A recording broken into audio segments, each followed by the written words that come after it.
A lot of what I talk about is domestic violence, y'all, because it is what I it is what I was exposed to as a child in many different ways. Not even just between my parents, but in other people's relationships, in the relationships that I ended up being in at a very young age, as a teenager, as a young woman. And I am always trying to help women see. And sometimes abuse is not always physical. Sometimes the physical is just the smallest part of the abuse that's meant to reinforce all of the other days that are mental and emotional. And because I am emotionally in tuned, but especially emotionally in tune to people that I live with, people that I love, people that I care about. I was very emotionally in tune to my parents, to the fact that their relationship, I was a part of their relationship. How their abusive, toxic relationship played out dictated my day to day. It dictated how things were gonna go for me, in any instance. Um, My daddy being on bullshit at any given moment means being hit or punished for no reason at all, just because he was upset over accidents, whatever, right? And really when I get older, I realize, because I was blaming myself the entire time, thinking that if I could be perfect, then he would not be this way. When he was looking for a reason to be this way, meaning that you're violent and you're looking for a way to be violent. And how you be violent is finding reasons to discipline your daughter, being hyper controlling of your wife, making it damn near impossible for her to not upset you because of how much of her life you want to control and how stifling that is. And it's shit that you would never allow for somebody else to do to you, but it's what you do to the people you claim to love. And the reason why, when I became 19, 20, a nigga couldn't tell me that, oh, I'm the only one that's gonna ever love you. Ain't nobody gonna love you like I love you. The reason why that nigga couldn't tell me that is because my daddy had already said it to me. My daddy had already told me what nobody gonna love him. I mean, gonna love me like him. Oh, and your mama. I will never forget that. That was his exact words. My daddy used to talk to me all the time. And so sometimes I remember the things he say just as a part of how I think or how I don't think. But sometimes I remember exact moments. And that was a moment that I always remembered, is the way he was having this conversation with me and telling me that nobody was going to love me like he loved me, which is something that abusive people say to women. And I think that my dad gave me my very first lesson in what abuse looks like from the mental, emotional, and then the physical standpoint. Because the psychological abuse, mm, that's the one. That's the one that's hard to break out of. And I would then repeat the same cycle of abusive, toxic shit. That's why I understand that it works like a drug and how it feels, because it was very potent to me back then. You know what I'm saying? Very, very potent, the feeling of being in abusive relationships, in imbalanced relationships, of how high the highs could be, but how low the lows could be, and how they could change so quickly. And what it means to be in fear, in physical fear of your father all the time. What it means to be in physical fear of most boys and men around you, even most girls. To always be in fear of somebody putting their hands on you. This is how I grew up. I was always aware of the fact that people like to fight and they want to fight me. This is why I become the person at some point that is, if you think we're going to keep fighting, it's going to end up getting brutal, because I'm not going to keep fighting over and over and over again. At some point, it's going to get jug jug or pop pop. Now that I'm an adult, not rolling around on the ground with nobody, because I never liked to fight, but people always like to fight me. And so Because my dad was the type of person he is, what he taught me is that you have to out crazy people. You have to top their crazy. And I'm a Gemini. I don't know if y'all have ever seen a list of the signs of the craziest people. Bitch, I'm on it. I'm on it. And so with these life lessons, this is one of the main things that I advocate for, and that is women being aware of abuse, people, period, being aware of abuse, so that you don't end up in these situations over and over and over again, not fully understanding what's happening. Because to me, for a long time, I didn't fully understand what was happening because people are playing with your perception of reality in abusive relationships to protect themselves.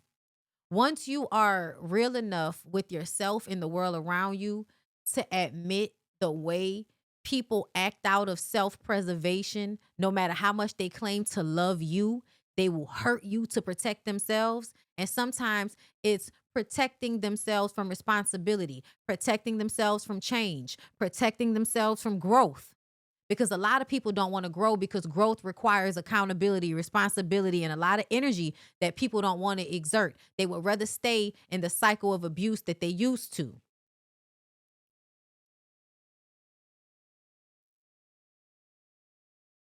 So, Dr. Serena Fairfax was a respected dentist, a community advocate who built a distinguished career while also dedicating time to helping others through outreach and charitable work. Fairfax earned her bachelor's degree of science from Duke University before graduating magna cum laude with a doctor of dental surgery degree from Virginia Commonwealth University. She later completed advanced dental training and became known for her compassionate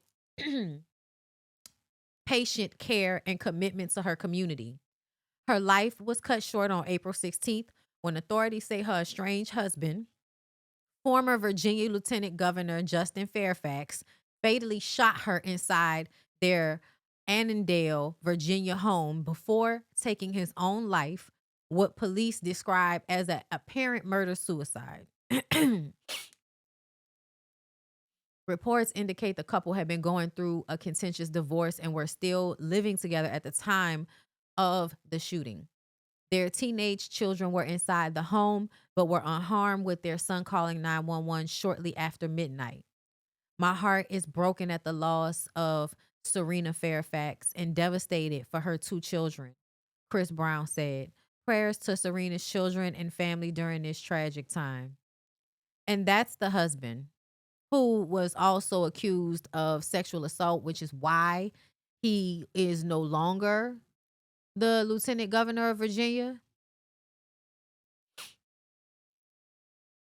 And this is another aspect of marriage that I believe is a possibility because I witnessed DV.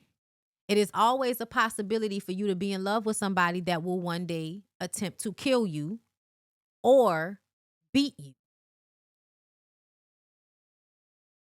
So, because of that, no, y'all, I don't promote marriage and I don't promote these ideals that y'all think is going to save the black family, when to me it needs to be about the black community, the black village, not just the black family, because the black family is the black nuclear family, which ostracizes the rest of the family and the community.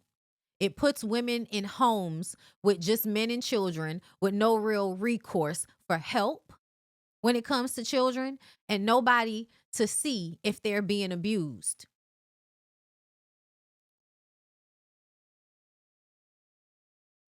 It's how you don't know what the fuck is going on in people's households in order for any of y'all to be sitting up there talking about the life you think somebody has based on what you see. If you are not with them behind closed doors, I promise you, you don't know. I promise you, you don't know. And to me, you promote violence with men. You tell them that it's good for them to be violent. That's what y'all tell these men, that it's good for them to be violent because it means they're men.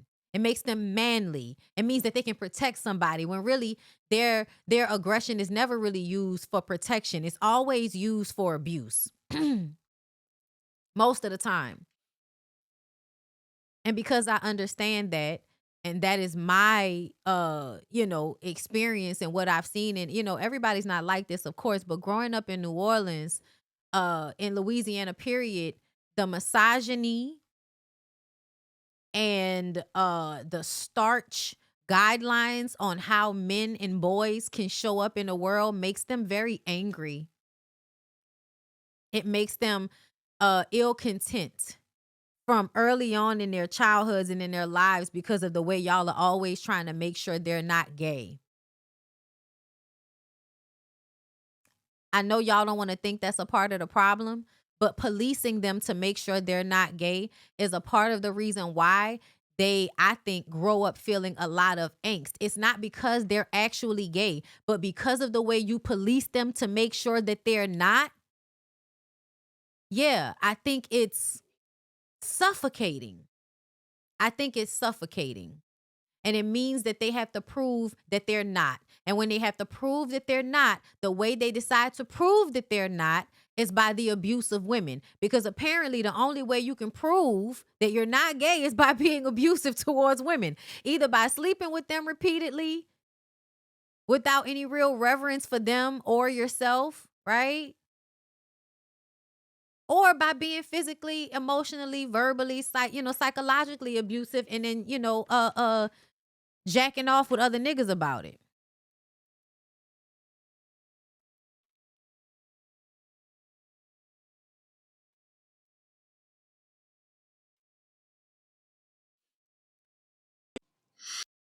Okay. Folks, this morning. Let's get into Roland Martin. So when I said what I said about how a lot of black men move, right? It's varying degrees of it. Roland Martin is I read the books, I'm smart, I'm pro-black, but it doesn't, the reading of the books doesn't take them far because they're reading the books in order to gain understanding for their own liberation, but for nobody else's. So they don't read the books that might take them into understanding truly what feminism means. They don't do that. They stay right in that Martin Luther King between the 60s and the 2000s version of a black man that wants to be woke to some extent will always fall short when it comes to women and how they relate to women. They will always fall short in these ways. They will always care more about the liberation of black men over the protection of black women and children. So when they come into contact with black men that are abusive, D1, hello, they're going to ignore that because they would rather care more about the liberation of this black man. It doesn't matter what type of black man you're liberating into the community with the women and children who you're then going to blame for how they show up amongst these men, right? Creepy ass old men touching people as long as they can show up like Justin Fairfax did before he got accused, right? And as long as you can do it in a way that never gets you caught. Because whenever we accuse these niggas of something, y'all run to believe that they're a victim of lies instead of believing that they're a perpetrator of abuses that happen so often that it's our way of life now. That's right, I'm running it. That's the rule. That's the goal now. What are we doing? What's going on? We don't know. We don't know, Tucker. We don't know. So yeah, the misogyny, the misogynoir of a man like Roland Martin will absolutely end in a situation like this or result in a situation like this, where because this black man meant something to him, this black man being a violent, vindictive, abusive murderer will be flipped and it'll be a mental health crisis. I got a phone call regarding some business, and I was going to go back to sleep, and I said, Don't check your text messages because you know it's going to keep you up. Well, I did, and I saw literally 8 to 10 different folks this morning. I got to keep you up. Well, I did, and I saw literally 8 to 10 different text messages that had Justin Fairfax in it, and I immediately thought, my goodness, did something happen to him? It was an accident? What went on? And then when I opened those text messages, I saw the news that it was a murder-suicide, that the former lieutenant governor living in the same home, according to media reports. As they were going through this divorce and custody battle, he lost custody of his children and was being ordered to move out. Posted about how she often talked with Justin Fairfax over the last several years, and she talked about depression, what he was going through and dealing with. And she posted this 7-minute video on social media. Listen.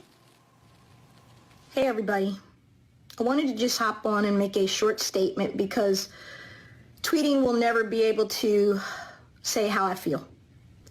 First and foremost, I am heartbroken and devastated for the Fairfax children.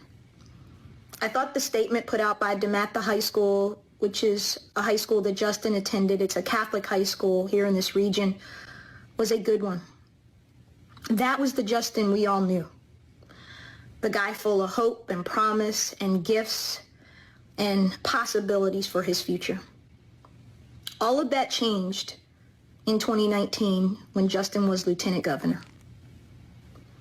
The second thing I want to say is Serena Fairfax, anyone who knew her knew she was an amazing woman. Kind, good, a great dentist, faithful to her patients and her community, and faithful and loyal to her husband at the most difficult and dark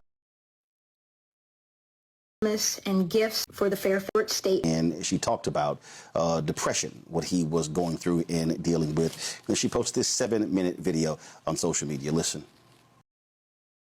What Justin did to her out in 2019 when he was serving good. Serena Fairfax, anyone who knew her knew she was an amazing woman.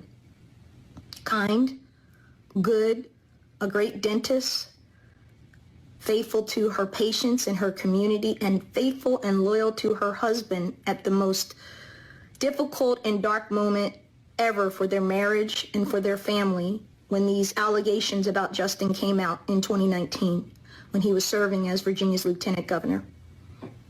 Serena didn't deserve her ending. Serena did not deserve what Justin did to her.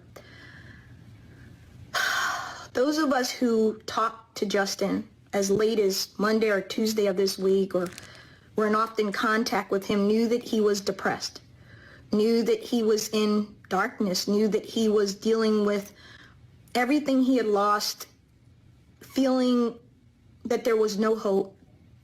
And all of us tried to encourage him to get help, to get back in the arena, to not give in, and to do something good.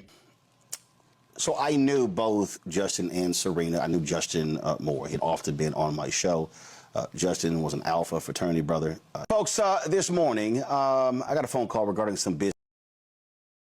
It sounds like y'all are saying him being accused of SA is the reason why this happened, which caused him to have a mental health break. Is that what I'm to believe from this?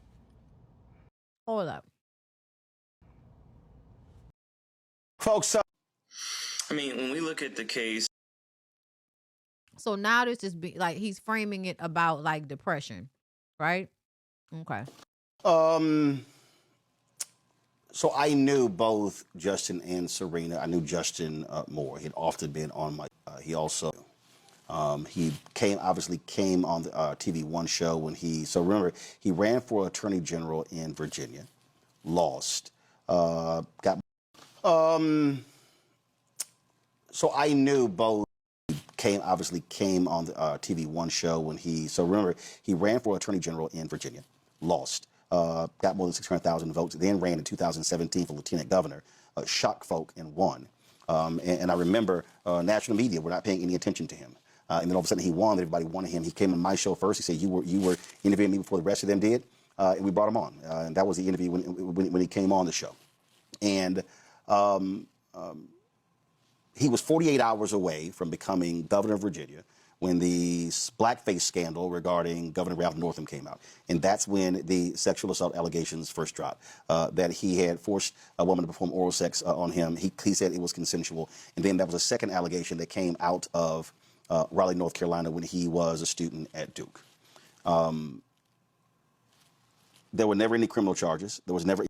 So this is what two allegations that span current and college tell me.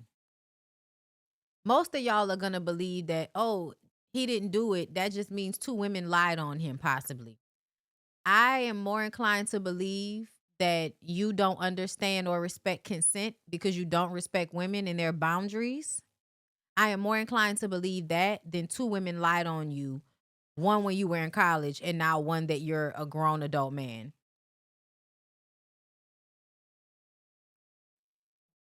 A lot of men get married and have kids so that they can have a shield for the fact that they're predators. Any civil lawsuit. There were black female DAs in Boston and Raleigh who said if a criminal complaint is filed, we will fully investigate it. That never happened. So one of the things that Justin could not let go of, he felt there was never any due process. I can tell you, he came on this show to talk about it. He talked about it personally. I look back at the text messages. We last texted March of last year. His nickname for me was Legend. He always called me Legend. So he fed into your ego.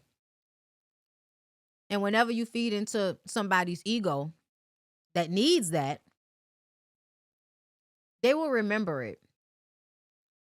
That's why you can't trust that when people do nice shit for you, it's because they actually like you or care about you. You have to understand that people do nice shit for you so that they can use you later.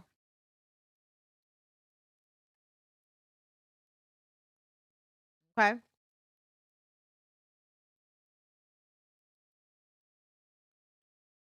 I'm about to look this shit up. Serena texted me last year. She recommended me to be the commencement speaker at Norfolk State University. And she was sad and they picked somebody else. And I went back and I'm looking at those text messages. And So the wife offered you a position and you didn't get it. That means that you might have had negative feelings about her off rip. I don't even think she had to do anything in order for you to frame this situation the way you did, because ultimately a woman, you know, she could have been perfect. And for some men, that's still not good enough depending on who the man is.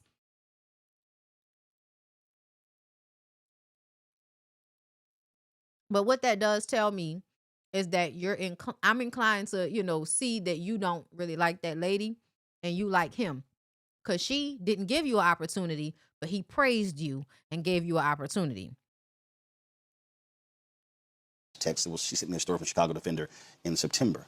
I was not aware of the divorce, was not aware that. Which shows how skewed your morals are as a person, because all it takes is for somebody to stroke your ego for you to excuse them being a predator and a murderer. Your self-esteem is in the trash can if that's all it takes. One look is all it takes. This custody battle. But I do know, as Sophia laid out, the pain, the burden, the anger that he had because he couldn't prove his innocence. He wasn't found guilty. Law firm that he worked with fired him. Could not get hired anywhere else. And so even when he leaves, he ran for governor in 2021, came in fourth place in Democratic primary. Here he is, his wife, an accomplished dentist, professional in her own right. Again, you see these two. You're thinking happy couple. But everything that Okay. So wait a minute. Because I want to get to the accusations. Okay. Vanessa Tyson said that Fairfax sexually assaulted her in his hotel room during the Democratic National Convention in Boston in 2004. Fairfax was a Columbia law student serving as an aide to the Democratic vice presidential nominee John Edwards at the time. Tyson said Wednesday that she was left deeply humiliated and ashamed, but that she suppressed the memory to focus on her career as an academic. Because if she would have said something, it might have put her career in trouble because these men stick together. So if she would have accused him of something back then, it could have derailed her own career. So you stay quiet so that you could have a chance at accomplishing the dreams that you have for yourself. I don't know why women who watch Lifetime movies don't understand this, because bitches love Lifetime movies, but women, black women specifically, will be some of the same ones that will, defend abusive men. But as long as he hasn't killed somebody, it's like that's what it takes. And to me, it's unfortunate that somebody could walk around with a whole bunch of assault cases like Chris Brown, and it actually would take him murdering somebody before you would be like, okay, that's enough. But beating people up and the lead up to escalation and violence is not an issue for a lot of people. Even though to me, it's how you might be able to keep these things from happening. Rodney P tweet. Oh yeah, I'll get to that. So let me finish reading about what happened. So Tyson said Wednesday that she was left deeply humiliated and ashamed, but she suppressed the memory to focus on her career as an academic. She only began to tell friends about the alleged assault in October 2017 after seeing a photo of Fairfax with an article about his campaign. That's another aspect of this. Watching your assaulter go on to be famous or be publicly successful and having people think the world of them, knowing what they did to you. That within itself is another form of abuse. 2 days after Tyson came forth, Meredith Watson issued her own statement accusing Fairfax of R-ing her in 2000 when they were students at Duke University. Okay, so it wasn't a recent situation, but it was two things that happened within the past 20 years, I'm guessing. The Associated Press does not typically name people who say they have been sexually assaulted unless they come forward publicly, as Tyson and Watson have. The accusations exploded into public view and resulted in political chaos. Many Democrats who had carefully withheld judgment after the first accusation against Fairfax immediately condemned him after his second accuser came forward. And to me, I don't care how long ago it was, because it does show me you assaulting two women in such a manner shows me the type of person that you are and the character that you have and what you could possibly do to the next woman. That's how I see it. I don't see it as, oh, he did it and he won't do it again just because we don't have a record of him doing it within the past 15 years since 2004 when it initially happened. But either way, after the second accuser came forward, people was like, yeah, nah. Soon after, both Democrats and Republicans called for Fairfax to step down, echoing simultaneous demands for Northam's resignation. And I believe Northam was the white man that showed up in blackface. So niggas don't come out here talking about, but when it's that white man, yeah, it was a white man and a black man on bullshit, and both people was asked to step the fuck down. Despite immense pressure from the public and the other politicians, Northam Fairfax both finished their 4-term in office, which ended in 2022. So they didn't even step down. They both just finished, even though the public asked them to step down. And then he tried to come back, and that ruined his career, basically. Yeah.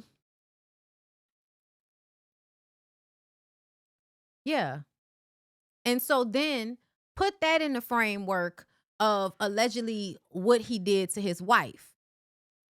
From what I heard, okay, hold up. Let me see if I can find it. And the reason why he wasn't criminally charged is because probably the statute of limitations had expired for something that happened in 2000 and 2004 that was brought up in 2018. I think 2018 was prior to them having that time where they allow for people to come forward with things that had grown past the statute of limitations. But I believe that's the reason why. And the women just came out publicly and said something about it, which is within their right, if you ask me. But because he couldn't, I guess, prove them to be liars so that he could retain his career. And instead of, I made these mistakes and sometimes, You're going to have to pay for the things that you've done to people, even if you were allowed to get away with it for an extended period of time. One day, you're going to have to pay for it.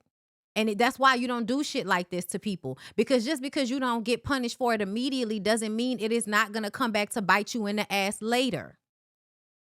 But niggas don't be caring about shit like that.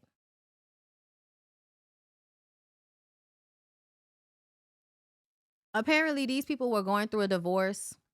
He was an alcoholic, sometimes only exiting the room that he was staying in order to get his alcohol or cigarettes. Okay. Let's see.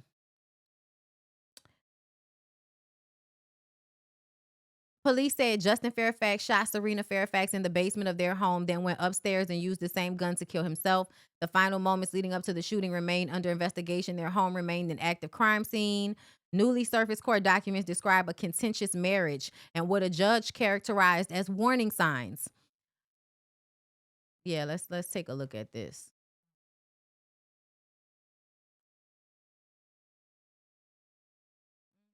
Shit. My bad. Goddamn ads.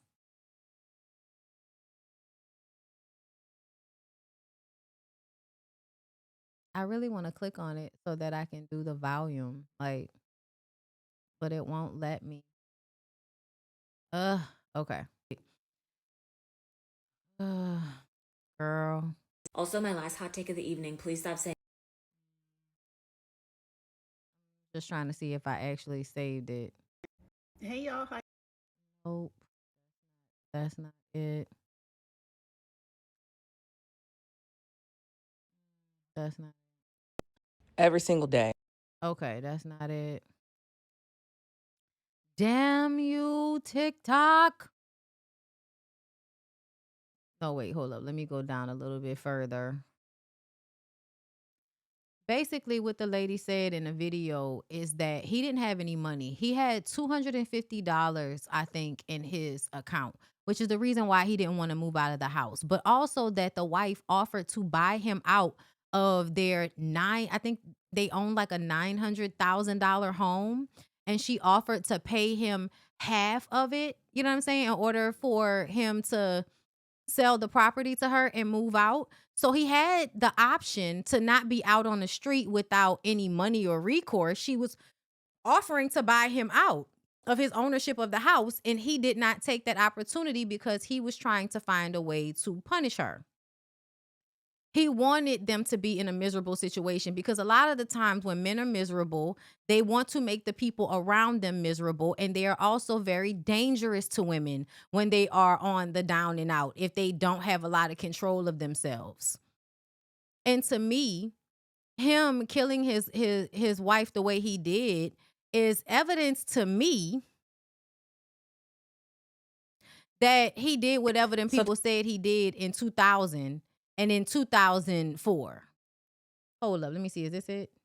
This morning, I tweeted Abigail Spanberger. I think I'm saying her name right. She is the governor of Virginia. She made a very thoughtful post about Serena Fairfax. And I told her, you need to change these divorce laws in Virginia. Okay, hold up. That's not it. We need to find, hold up. We need, hold up. Because I did see that shit with Holly Robinson. Hold up. Pete. It was on Threads, I think, huh? Okay, now I'm gonna have to go to Threads, y'all. Hold up. Let me go to Threads, because that's where I saw it at.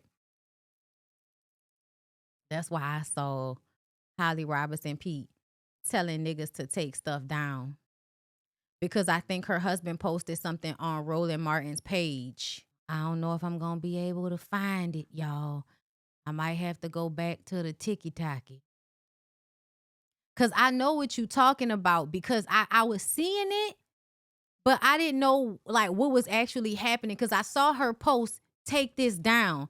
But I thought she was talking to Roland Martin. Girl, they make everything so difficult on the internet sometimes these days. Ooh, I woke up this Monday morning feeling some kind of way after watching RFK Jr.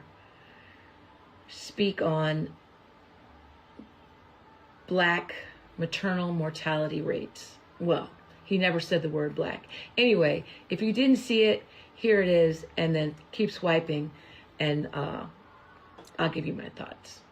Okay, so this is not it. She be posting about stuff, girl. She is involved. Hold up. I don't know if the blogs caught it. You know what I'm saying? I don't know if they caught it, girl. In order for me to have saved it. Damn it. I'm about to just try one more thing. I'm about to go back to TikTok and look at Roland Martin's page and see if it's in the comments. But if they took it down, girl, it may not be up there. If anybody can tell me where they saw it, then I can go and get it. But until now, I think her husband said something. And it might have been because he's in the same fraternity as Roland and as Justin, because they're all in the same fraternity. You know what I'm saying? And when them niggas in the same fraternity, they die about that shit. She was the victim, and now the children are victims, mental health or not. He didn't have to do this. No, he didn't. But what I wanted to tell y'all that the nigga did was that he lied during their divorce proceedings. He lied and made it seem as if she had hit him, because abusive men love to do that, act like you hit them. Girl. And, oh, you put in Discord? Thank you. He made it seem as if she hit him, but because she put cameras in her house, she was able to prove that he was a liar, and that's how his shit got thrown out. Okay, so he fixed it. He fixed it. Okay. Not another simp on deck. Listen, I tell these niggas all the time, you must want to fuck my man if you want him to choose you over me. That's what that's given. That's why I be calling you niggas gay. Because when y'all say another man is simping, I'm like, so is he supposed to be trying to fuck you? Say her name, honoring her life while continuing to advocate and support the Serenas in your community, women of endurance. So it says here, Rodney Peete, as a black man, husband, and father, I'm calling this out loud. We will not keep bending over backwards to humanize men who do harm while erasing the women who suffered from it. Enough. Stop leading with pain. Stop centering his struggle. Stop rewriting the narrative to make him the story. I don't care if he is your frat brother. He is not the story. Okay, so you wasn't his frat brother. Okay, I had it wrong. That's what I thought was going on, but I was confused. The story is a black woman who was fighting to reclaim her life. The story is about Serena Fairfax, who deserves safety, peace, and protection for her children and herself and didn't get it. Y'all want to talk about mental health? Then talk about the trauma black women carry when they are not believed, not protected, and not prioritized. Accountability is not an attack on black men. It's a demand for a better us. If your instinct is to defend him instead of honor her, then you are a part of the problem. Say her name, respects her fights, center her life because she did everything right. She tried to leave, she did it legally, and it still cost her her life. We're not doing this backwards anymore. That's what Rodney Peete said, girl. Thank you for the men that got sent.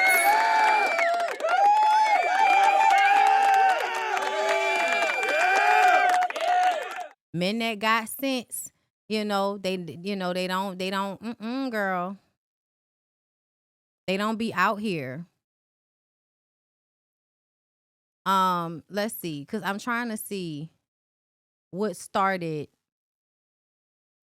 Rodney Peete, we expect you to do some research before you use your platform to center black men as the problem in this area. Holly, bringing awareness to black men's mental health doesn't distract from the strategy. It steps toward prevention. That's another thing. You niggas trying to focus on the fact that this is a murder-suicide so that you can bring attention to the fact that white men do that at larger numbers is stupid. It's your girl, Bondi Blue, so let's go ahead